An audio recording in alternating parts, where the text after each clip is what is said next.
Joining us now. What are you on the team? Yes. Joining us now on the Deseret First Credit Union hotline is Trevor Matich, ESPN college football analyst and expert. Trevor, let's start with the Twitter question today.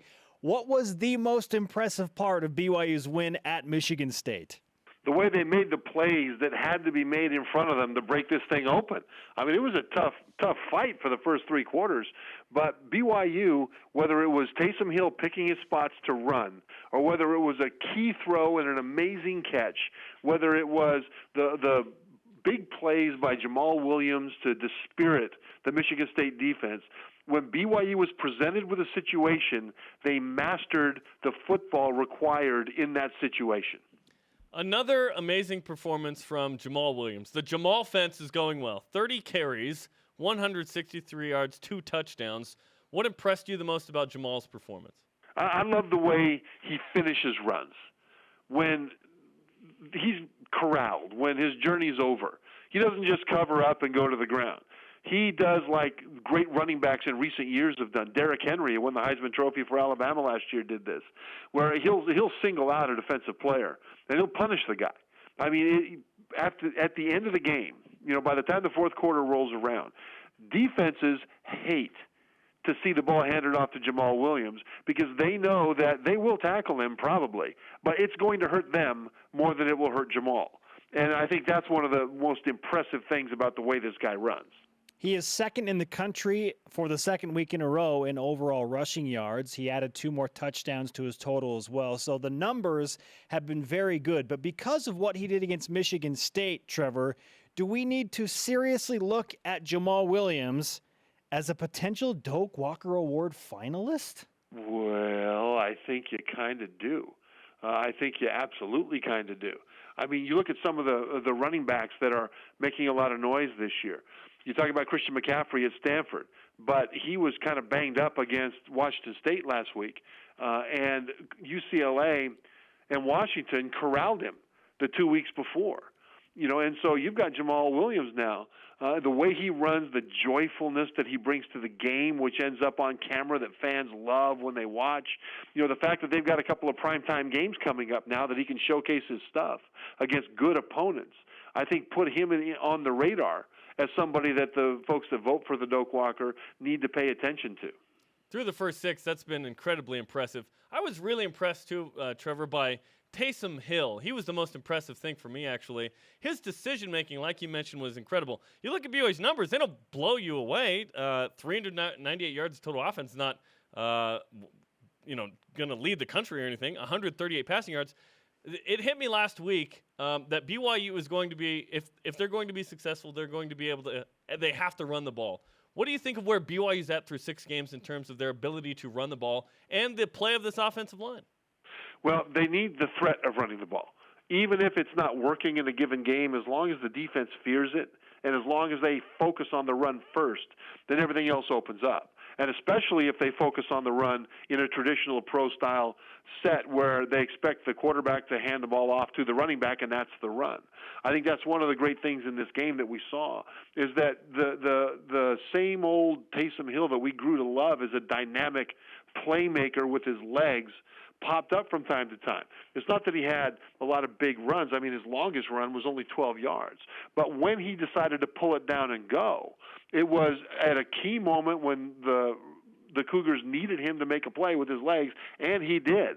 And I think now, because that threat is kind of reemerging with the BYU offense and Ty Detmer figuring out how to use him, when to use him, so as not to overuse him on the ground to expose him, that adds to the running threat. And so when you think about the run, BYU doesn't need to run for 260 yards every game for this whole thing to work. It's just that the defense needs to devote enough resources to keep them from doing it.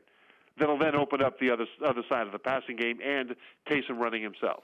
ESPN's Trevor Matich with us on BYU Sports Nation, another Matich Monday. As good as the running game has been for BYU, specifically Jamal Williams, what kind of credit should we be giving to the BYU offensive line? Because remember, just a few weeks ago, after the UCLA game, they got hammered verbally. So how much credit do we give to the offensive line? Tremendous credit to the offensive line. They have gotten so much better week to week to week, and even with injuries. I mean, that's another thing. The future looks bright because all of a sudden a lot of young guys have had to play. But the way that they protected the passer, I think, has gone unnoticed because of the rushing stats. BYU didn't give up a sack in this game, did they? I mean, I don't believe they did. And so you start there. And then when you look at the offensive line and the way they're playing now, they're understanding how to be successful in this system.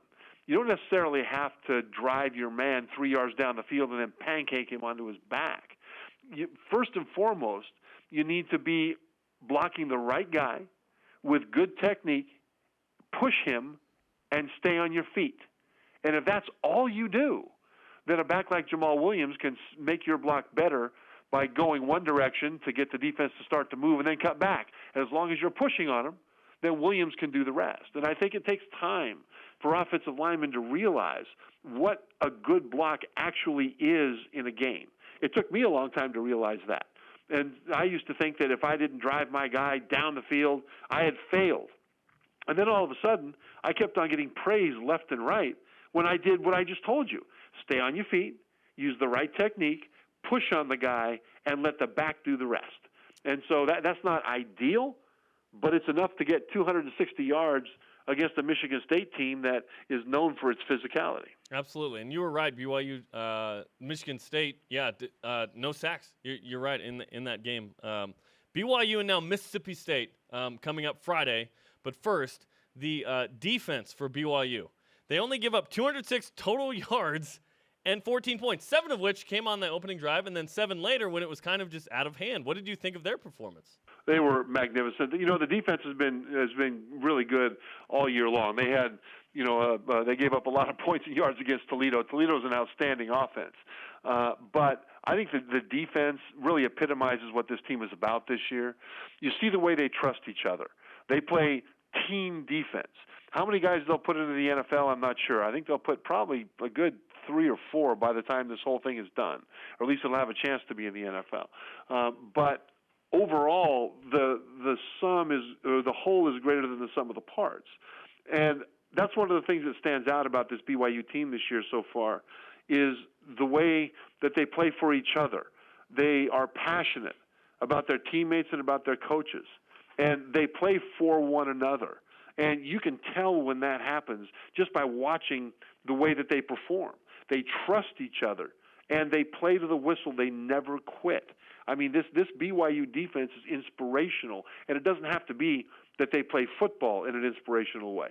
They play team sport in a way that I think any team should look to and say that's how we need to be in terms of how we see ourselves as part of a team and how we trust each other and love each other. BYU opens as a 7-point favorite against the Mississippi State Bulldogs, who are down this year in the SEC. Nonetheless, still an SEC team with SEC recruits and players. What do you think of the matchup on Friday night between the Cougars and the Bulldogs? This is a game that if BYU wins it, will be a quality win. Michigan State, I think, gets a lot of grief right now. They're 2-3, but the games that they lost were to LSU and to Auburn. And that they lost another one. They lost another game at home. But 2 of the 3 losses were to really good SEC teams right now. Auburn's actually on the rise. And the thing that they bring, especially on offense, is great balance. They average about 200 yards rushing and 200 yards passing per game. And so this will be another strong test for the BYU defense because they will not be able to relax. Yeah, it was South Alabama, and that was a disappointing loss, at the beginning of the season, as you mentioned. We're at the halfway point for BYU. They're 3-3, which I think is maybe a win or maybe at where we thought they might be. Do you have an adjusted win total for BYU in the back 6 of this, or do you think they're on pace for what you thought? Well, remember, I thought that if they won 6 games with this schedule, it would have been a good year. 7 games would have been a very, very good year. If you look at the last 3 games, you've got Southern Utah, UMass, and Utah State. Those are 3 very winnable games for BYU. That would put them at 6. So that's assuming that they do win those games, by the way, as we all know, especially that Utah State game is really tricky. But the next 3 are Mississippi State, at Boise, and at Cincinnati. And so whether or not they pull ahead of that 6-win total, I think will depend on how those 3 weeks go. And the the success of this team, I think the quality of this team, the trajectory of this team, shouldn't be judged based on the win total. I think this team is much better than 3-3. Remember this, that 2 of their 3 losses came on the strength of a pick six. One of those pick sixes against Utah, a ball was tipped up by a BYU receiver into the arms of a Utah defensive back who had been beat on the play. He was just standing there. And if that ball doesn't get tipped up, he just looks at his receiver catch the ball. Instead, he scores a touchdown. So BYU's that close to being 5-1 right now.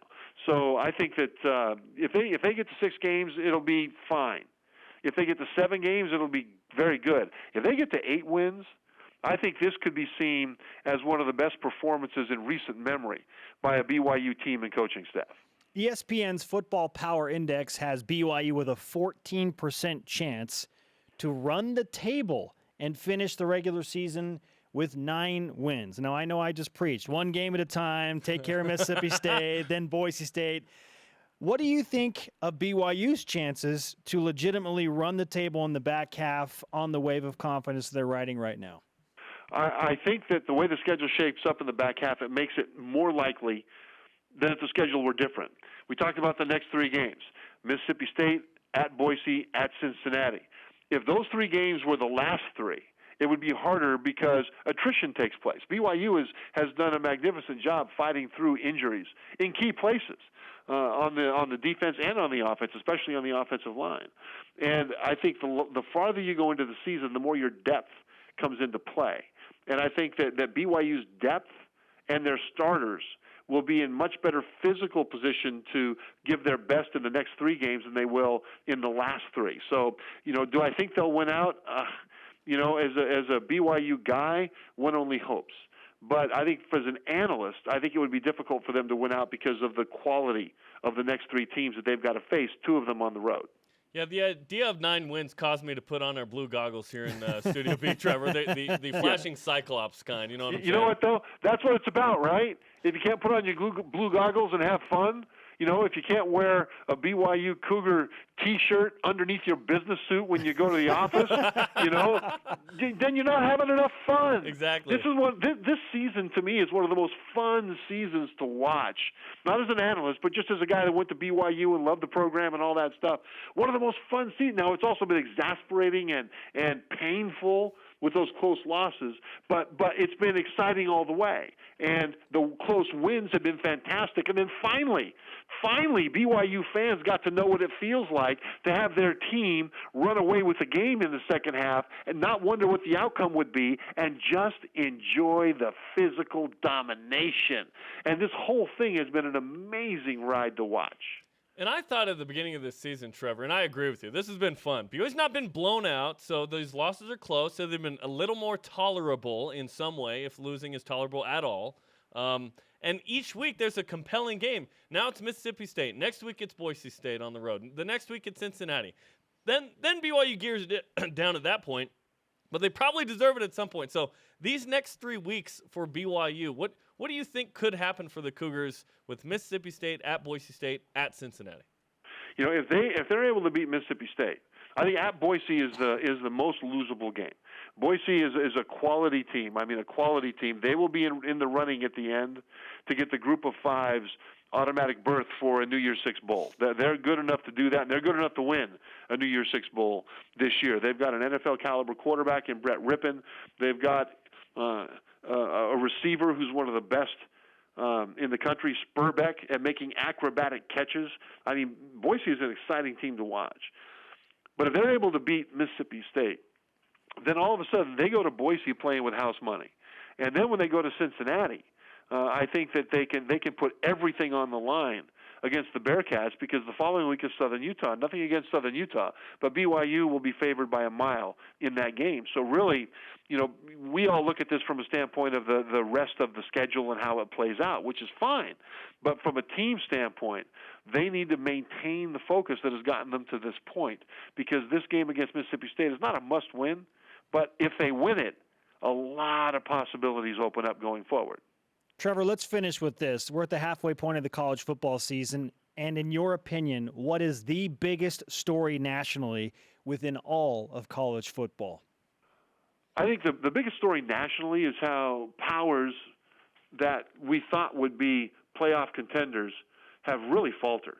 Notre Dame has fallen off the table. I don't know. Notre Dame is just, boy, they've got all kinds of problems, especially on defense. Stanford has now lost a couple of games. Their star is injured, Christian McCaffrey. At least he's dinged up. And Stanford has kind of fallen away. Oregon, for goodness sake. What in the world is going on with Oregon? That's one of the national brand names, one of the teams that you expect to be, yeah, there you go, one of the teams you expect to be competing for a playoff year in and year out. You look at those three teams, and if you came into this season and said before the season started that all three of them were going to be irrelevant by the time we get into mid-October, I think people would think you were nuts. And to me, that's one of the great things about college football, that teams that aren't supposed to be good can rise up and be stars. Washington State right now is one of those teams. I still think Washington State might win the Pac-12. They just might do it. And that's one of the things that really stands out to me about this season. Trevor, great stuff, my friend. ESPN college football insider, expert, and a man who is thoroughly enjoying the BYU football season. We'll talk to you again soon. All right, thanks, guys.